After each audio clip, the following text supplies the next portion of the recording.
Sebabkan saya pernah jadi cikgu, jadi saya nak cakap satu je.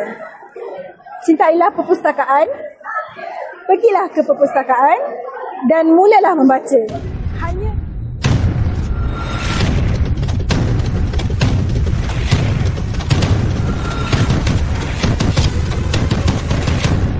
Datang ke segmen podcast khas sempena Pesta Buku Antarabangsa Kuala Lumpur 2026. Bersama saya pada hari ini ialah seorang yang tidak asing lagi dalam dunia penulisan kreatif, iaitu Puan Saidatul Khadijah atau dikenali sebagai Puan Lila Z. Sebagai permulaan, boleh Puan perkenalkan diri Puan? Assalamualaikum dan selamat petang saya kira.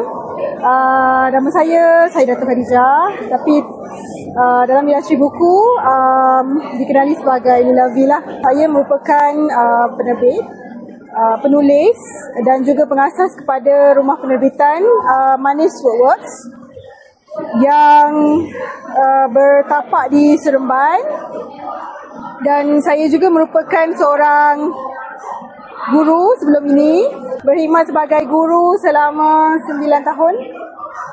Dan selepas itu sepenuhnya lah meneruskan usaha dalam bidang penerbitan lah. Pandangan Puan, adakah buku digital merupakan pesaing kepada buku bercetak atau kedua-duanya boleh berkembang bersama?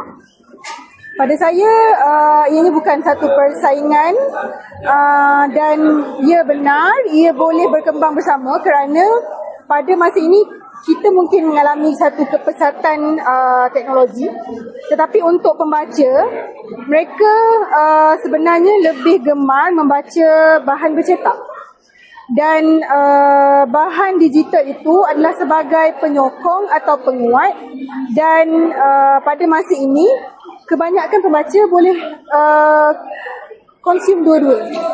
Sebagai penerbit, apakah perubahan paling besar yang Puan lihat dalam industri buku sejak kemunculan teknologi digital?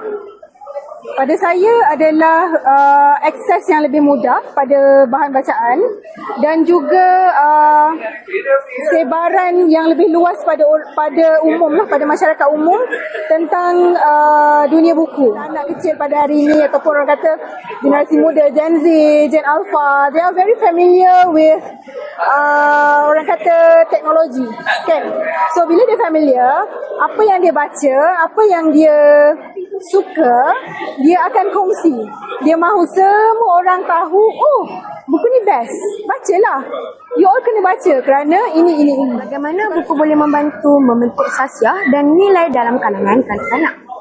Okey, untuk saya, kalau kita katakan kanak-kanak, bermaksud generasi yang lebih kecil lah. Okay, generasi yang lebih kecil, kalau kita generalisekan dalam gen, mungkin gen alpha kan. Okay, so untuk kanak-kanak, mereka perlu bermula dengan sesuatu.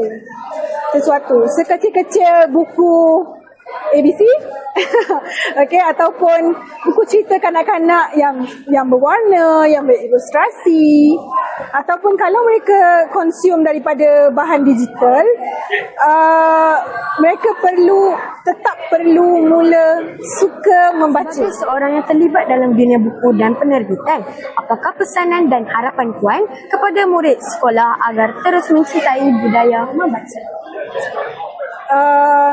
Sebabkan saya pernah jadi cikgu, jadi saya nak cakap satu je.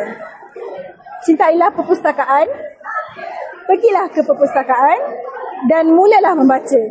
Hanya dengan membaca, kita boleh pergi ke banyak tempat, ke banyak lokasi, ke pelbagai dunia dan dimensi, hanya dengan membaca. So, mulalah membaca. Walaupun komik, walaupun risalah, walaupun papan tanda iklan. Terima kasih diucapkan kepada Puan atas perkongsian yang sangat menarik dan bermanfaat ini. Semoga Puan terus mendapat tempat di hati para pembaca dan menjadi inspirasi kepada lebih ramai penulis baharu.